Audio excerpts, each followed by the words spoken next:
Well, actually, the pandemic allowed for us to let go of some of the things that were complicating the system and overwhelming the system, and really have a look at what was happening, who needed our service, how our customers were coming to us.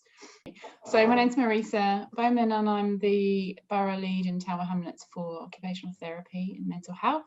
I'm Sana. I am the Professional Life Process Improvement Quality Improvement Specialist, and for the Trust I participate in quality improvement projects, but I'm also Trust Public Governor for Central Bedfordshire.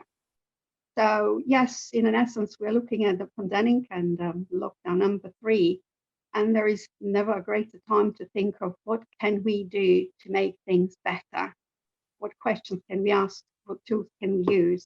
And the coaching training that we are on is absolutely fantastic and amazing. So a great whole package to help the staff, the patients, and the companies, and I just trust to get things better.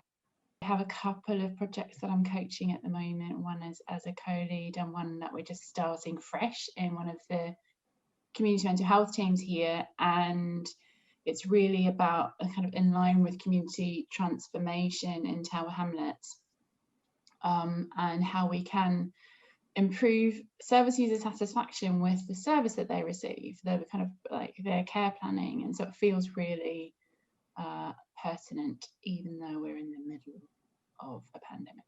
The problem that we have is that some project lives have been stopped because of the pandemic, because logistically they are not able to be looked at and conducted. But everywhere else, lots of other projects come up and lots of improvement that were not even the project, because people have realized what Boris said.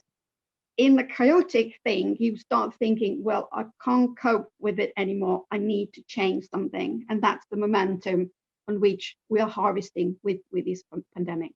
And I think the reason that we would persevere with some of the newer projects that we're starting is that if we stop, we lose that momentum, but also we lose some of the learning that we can do now in situ. We're kind of, I guess, not nearly 12 months down the line, and it feels like the momentum. So there's this kind of taking stock, understanding the system, understanding what the kind of the complications and the complexity of a pandemic are. And so having that QI mindset already means that you can adjust and adapt and become a more flexible service to meet the demands of a pandemic in this situation. Now, why we need improvement, if we can ease our own staff to get their processes, get their focus on the things that matter, help them with the digital technology, help them focus in what things are the first things to tackle and what can be improved, and provide those skills and help and support. That will then trickle down to all the services. The improvement can get into the streams down from the top to bottom. It can be a good plaster and a skeleton to hold in this moment of crisis. Usually, as I said, I always start from the very first step. And I ask questions. I know nothing about your work. I haven't been in your department. What happens with this? What happens with that? Totally like a child of a 5-year-old asking to understand how the work processes are going. And that has helped every team immensely.